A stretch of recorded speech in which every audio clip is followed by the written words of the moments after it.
আমরা কি করে বুঝবো যে আল্লাহ তাআলা আমাদের ভালোবাসেন? কিভাবে বুঝবো যে তিনি আমাদেরকে পছন্দ করেন, ভালোবাসেন?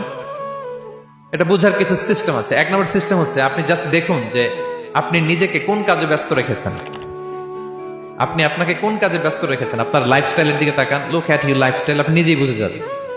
আপনি যদি দেখেন যে না, আপনার ভালো ভালো কাজে আপনার ব্যস্ততা, আপনার এঙ্গেজমেন্ট ভালো লোকদের সাথে, আপনার সার্কেলটা ভেরি গুড সার্কেল, ভালো কাজে আপনার মন টানে, আপনি ভালো কাজ করেন, যদি আপনার কার্যক্রম এরকম হয়, তাহলে বুঝে নেবেন আল্লাহ তাআলা আপনাদেরকে ভালোবাসেন। আলহামদুলিল্লাহ। আর যদি দেখেন না, যত আকাম কুকাম আছে ওইটার সবার আগে আপনি, যেই কাজে আল্লাহর ক্রোধ আসে, আল্লাহ রাগ হয়ে যান, যেই কাজ ইসলামে করার নিষেধ, যেটাতে তার অসন্তুষ্টি, ওই কাজে আপনার এঙ্গেজমেন্ট, ইনভলভমেন্ট, আপনার সার্কেল গুলাও এরকম, তাহলে বুঝে নিবেন আল্লাহ ভালোবাসা, এই মহা সৌভাগ্য আপনার কপালে জোটে নাই।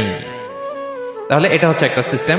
আল্লাহ আপনাকে ভালোবাসেন কিনা এভাবে বুঝবেন যে আপনি নিজেকে কোন কাজে ব্যস্ত রেখেছেন, একটু দেখুন, আপনি মিলাতে পারবেন। 2 নাম্বার পদ্ধতি হচ্ছে এটা বোঝার যে তিনি আমাকে ভালোবাসেন কিনা।